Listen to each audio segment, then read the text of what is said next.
Mount Everest may be the highest point on Earth, but it is also one of the world's most haunting graveyards.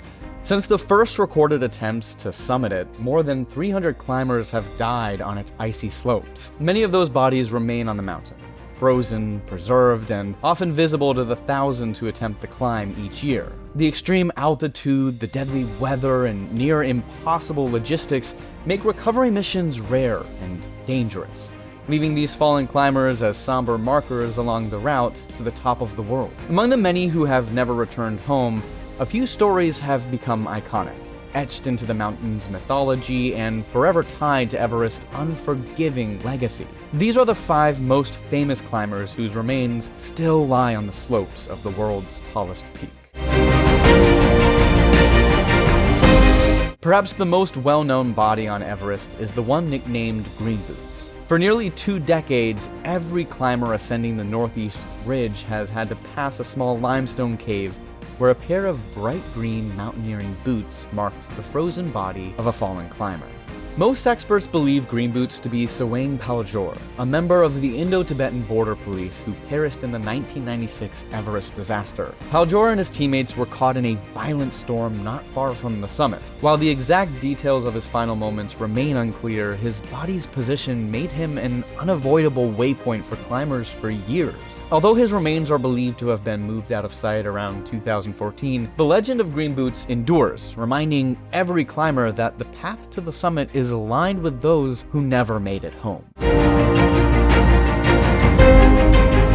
In 2006, Everest witnessed one of its most controversial deaths. David Sharp, a British climber who attempted a summit push alone without Sherpa support and with minimal oxygen. Exhausted and incapacitated, Sharp collapsed near Green Boots Cave. Over the next several hours, dozens of climbers passed by him, but most believed he was simply another long-dead body. Some attempted to assist him, but the chaotic conditions, the lack of oxygen, and frigid temperatures made rescue nearly impossible. When news broke of Sharp's death, the world reacted with shock and anger. Debate erupted about Everest ethics. Should climbers prioritize the summit over saving a life? Are the conditions so extreme that rescue becomes impossible? Sharp's death forced mountaineers and expedition companies to rethink protocols, raising new expectations around safety and support on the mountain.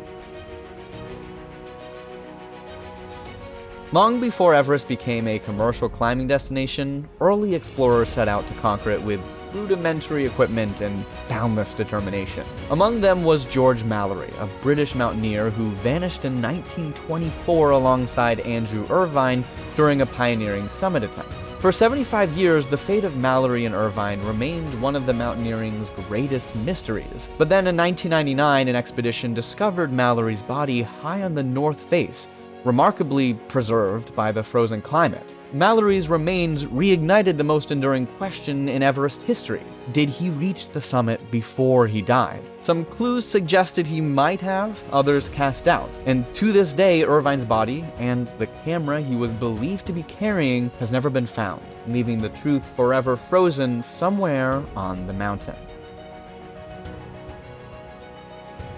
In 1999, French climber Françoise Nardin attempted the summit with her husband. Near the top, she collapsed from exhaustion and altitude sickness. Despite her team's efforts, conditions made rescue impossible.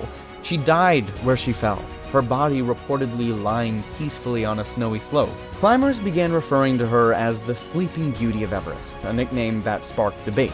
While the moniker came from a sense of reverence, her pose appeared serene, the label also raised difficult questions about how the deaths of climbers are portrayed and sensationalized. Eventually, her body was respectfully repositioned away from the main route. Yet her story remains a stark reminder of how even the most determined climbers can succumb to the mountain just steps away from the summit. In 1979, Hannelore Schmatz became the first woman to die on Everest, and for many years, one of its most haunting presences. After summiting successfully, Schmatz and her climbing partner collapsed from exhaustion on their descent. Despite pleas from Sherpas to continue moving, she rested near Camp 4 and never rose again.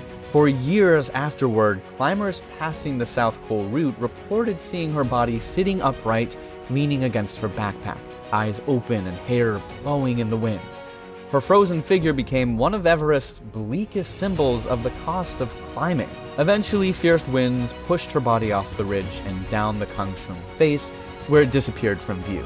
Yet, the image of Schmatz remains etched in the memories of those who saw her. The stories of these climbers are not just grim tales. They're reminders of the extraordinary risks that come with attempting the world's highest peak.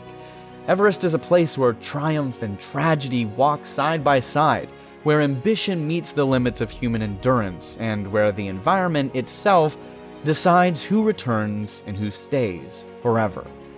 The bodies left on its slopes are not landmarks, nor are they spectacles. They are people, athletes, explorers, dreamers, who dare to chase something greater than themselves.